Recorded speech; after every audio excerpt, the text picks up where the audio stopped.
লামডিঙত চাঞ্চল্যকৰ ঘটনা 12 বছৰীয়া কিশোৰৰ ৰহস্যজনক মৃত্যু লামডিঙত 12 বছৰীয়া কিশোৰৰ মৃত্যুৱে এতিয়া চাঞ্চল্যৰ সৃষ্টি কৰিছে পূব লামডিং পঞ্চায়তৰ অন্তৰ্গত অঞ্চলত এগৰাকী কিশোৰৰ মৃতদেহ নিজ বাসগৃহৰ ৰান্ধনীশালত উদ্ধাৰ কৰে পৰিয়ালৰ লোকে কিশোৰগৰাকীক চিপ লৈ থকা অৱস্থাত উদ্ধাৰ কৰাক লৈ সমগ্ৰ অঞ্চলজুৰি এতিয়া শোকৰ ছাঁ পৰিছে কৰ্মসূত্ৰে মাতৃয়ে ডিমাপুৰত থকাৰ বিপৰীতে ঘৰত মাথো তিনি ভাতৃয়ে বসবাস কৰি আছিল মৃত যুৱকজনৰ নাম ৰাজ দাস বুলি জানিব পৰা গৈছে ঘটনাৰ তথ্য লাভ কৰাৰ পিছতে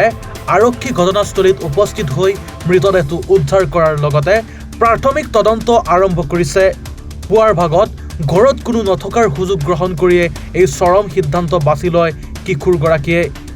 কিয় কিহৰ বাবে এই ধৰণৰ চৰম সিদ্ধান্ত ল'বলগীয়া হ'ল তাৰ কোনো উত্তৰ এতিয়ালৈকে আৰক্ষী তথা পৰিয়ালৰ লোকে জানিব পৰা নাই ইতিমধ্যে আৰক্ষীয়ে মৃতদেহটো মৰণোত্তৰ পৰীক্ষাৰ বাবে নগাঁৱলৈ প্ৰেৰণ কৰিছে ঘটনাটো চালে মইতো এইটো ক'ব নোৱাৰোঁ কি হৈছে মানে এইটো ৰাতিপুৱাটো মোক মাতিছে 9 বাজি টাইমতে যে কৈছে এইটো সৰু ভাইটো ফাঁচি লগাইছে মই কৈছোঁ ক'ত আছিলে কৈছে লোকৰ ঘৰতে আছিলে ৰাতিপুৱা আহিছে তাত পৰা আহিখিনি ৰাতিপুৱা ককাইকে মাতিছে মাতাৰ পিছতে সি দৰ্জা খুলি দিলে তেতিয়া সি ভাবিছে ছাগলী বান্ধিব গৈছে আৰু তাৰপিছত সি উঠি কিনি লেট্ৰিন কৰিছে লেট্ৰিন কৰি যেতিয়া আকৌ আহিছে ৰান্নাঘৰত যেতিয়া পানী ল'ব মুখ ধুবৰ কাৰণে তেতিয়া দেখিছে ভাইটো ঝুলি আছে তেতিয়া সি কান্দি আছে হাল্লা কৰি আছে মানুহ চানুহ আহিছে এইটোৱে আমাৰবিলাক গম পাইছোঁ তাৰপিছত আহি কিনে আমাৰ হস্পিটেলত লৈ গ'লোঁ তাকে এইটো ৰাজ দাস একো গম পোৱা নাই মাটোতো এইটো ডিমাপুৰতে হাজিৰা কৰিব গৈছে আৰু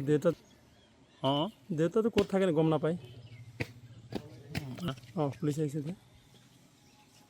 কওকচোন ঘটনাটা সকালবেলা 8:30টার দিকে এখানে একটা ছেলে ছোট বাচ্চা 12-13 বছর হবে এখানে ফাঁসি লেগেছে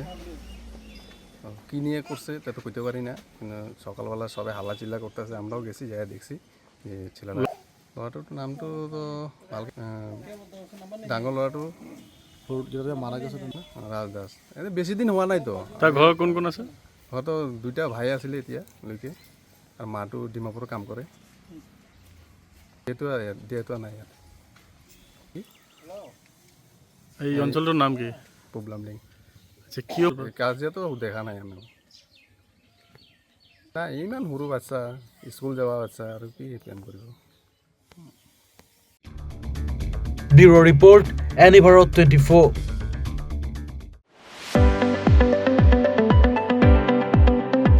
ৰঙাপাৰাবাসীৰ বাবে সুখবৰ আপুনি যদি দুচকীয়া বাহন ল'ব বিচাৰিছে তেন্তে এতিয়াৰ পৰা আৰু চিন্তাৰ কোনো প্ৰয়োজন নাই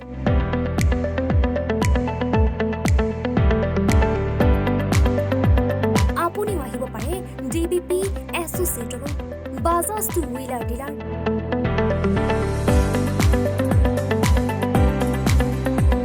আমাৰ ঠিকনা ৱাৰ্ড নং 8 ঠাকুৰবাৰী ৰোড ডাকঘৰ ৰঙাপাৰা জিলা শোণিতপুৰ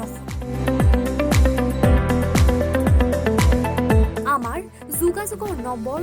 9435707133 9707967285285